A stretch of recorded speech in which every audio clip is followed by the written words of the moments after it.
financial independence is the only true independence. Now, what is financial independence? Financial independence is a state when an individual has acquired sufficient amounts of resources to meet its daily expenses. So without further ado, let's get into the step of acquiring financial independence.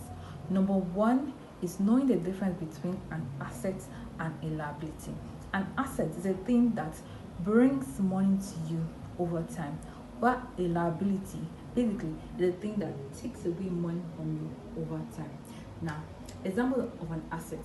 An asset could be buying a house, not with the aim of living in it, but with the aim of renting it out either monthly or yearly, or even daily, depending if it's operating at like a hotel that brings money to you back. Let's say, for example, you buy this house 3 million, then in a month you charge people probably, let's say, 200k. In a year you probably have made that money back and gotten your money back. Or let's say if you buy a car with the aim of renting it out, let's say as an Uber or a rental services, you're more likely to make that money back depending on your price range that you used to charge. You're going to probably make that money back. So those things are an asset. But in the sense of a liability is if you buy the house to live in it. Yes, it will shelter you and clothe you, and probably you have the bragging right that you own a house. But over time, that house will depreciate in value, but the land might probably go higher. So it depends. The main place where people lose money in owning a house is the cost of maintenance. Yes, that's how people lose money from owning a house, especially when you live in a house.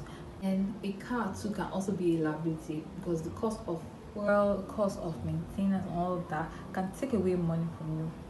Now, let's say a phone, for example, the cost of buying it might be very high, but if you use it to vlog or create content or advertise, you're probably going to make money from it.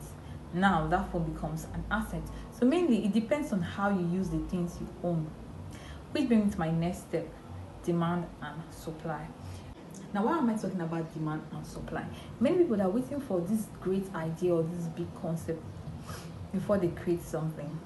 But mind you, there's money in the little things. Let's say, for example, a can producing company. There's going to be high demand. There's going to be high demand for that product.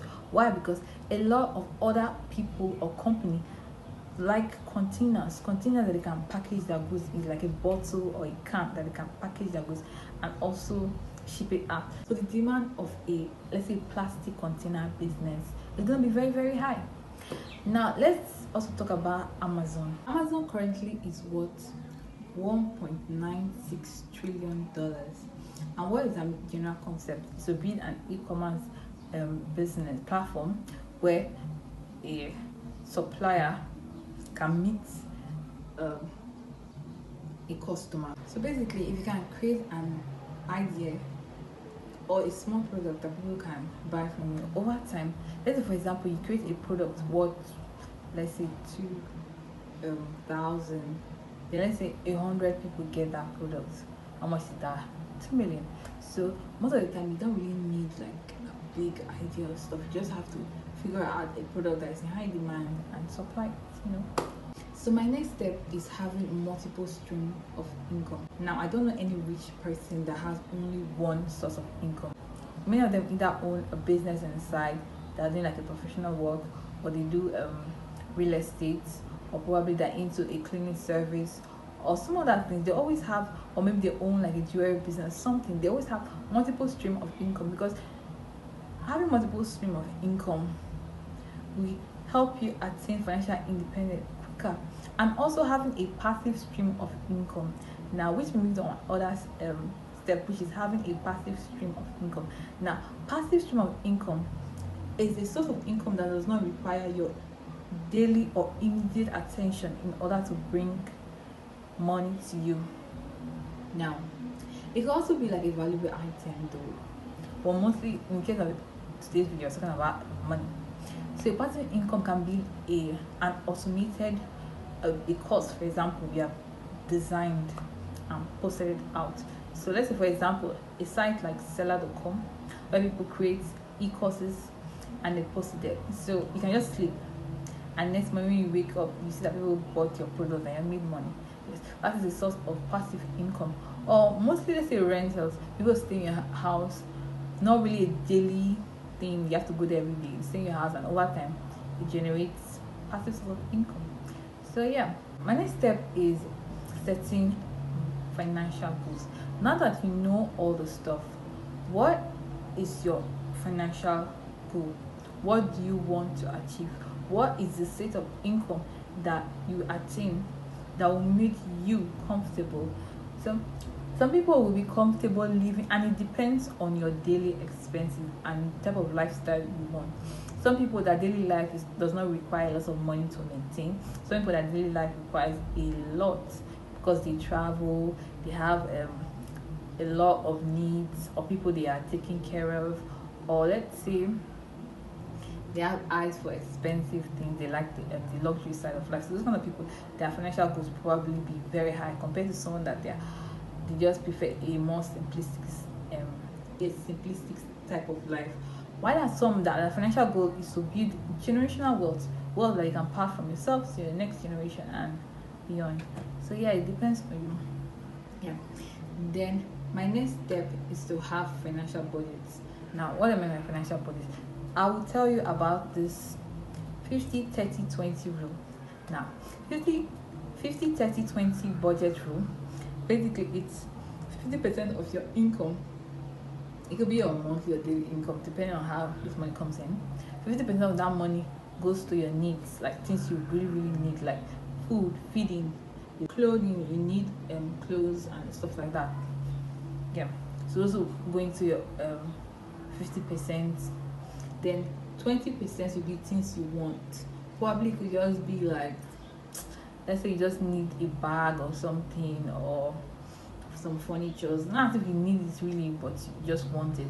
Then 20% we're going into saving and clearing of debt. So that is the 50-30-20 rule.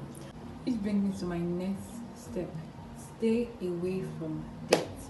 Now, debts are money you owe basically from your creditor, and the only time you should be in debt is if you are taking that money to buy assets that will generate you enough income to pay back that debt. So don't ever take money or borrow money from someone with the aim of spending it on liabilities. So you take money from someone and you don't have to pay, but you're using the money for travel, you're using the money to flex online, to buy expensive things, to look rich. Avoid the scam of trying to look rich when you don't have the resources. So don't ever go into debt trying to impress someone or trying to buy things that you can't really afford. If you can't buy that thing 3 times, most likely you can't afford that stuff. So avoid going into debt. And lastly, I would say pray to God, honestly, because after learning skills that can bring you income and stuff like that, me myself, I learned computer training. My sisters, they learned, one of them learned tailoring and the other one learned nails and hair making. So after gaining all the skills and the rest, still need God to help you with the wisdom to how to utilize it and how to use it to gain like as much income as possible, and how to bring customers to you. Yeah, I don't know anybody that is rich without helping others. The way the world works, we're all interconnected. The more you become useful, the more you help others, the more richer you are. Also, investing in yourself can make you become an asset, because let's say for example Ronaldinho, whatever club it's in is an automatic asset, because there are some people who will watch his match without bothering about if he wins or loses. They just want to see him play. Yeah, so you yourself, you can also be an asset depending on how much you invest in yourself. So you also need God to help you to navigate and how to use your resources very well, and how to also gain skills to move you to the next stage of financial freedom. This brings me to the end of this video. Thanks for watching. Make sure you stay tuned to my next video. Like, comment, subscribe, and I'll see you in my next video. Bye.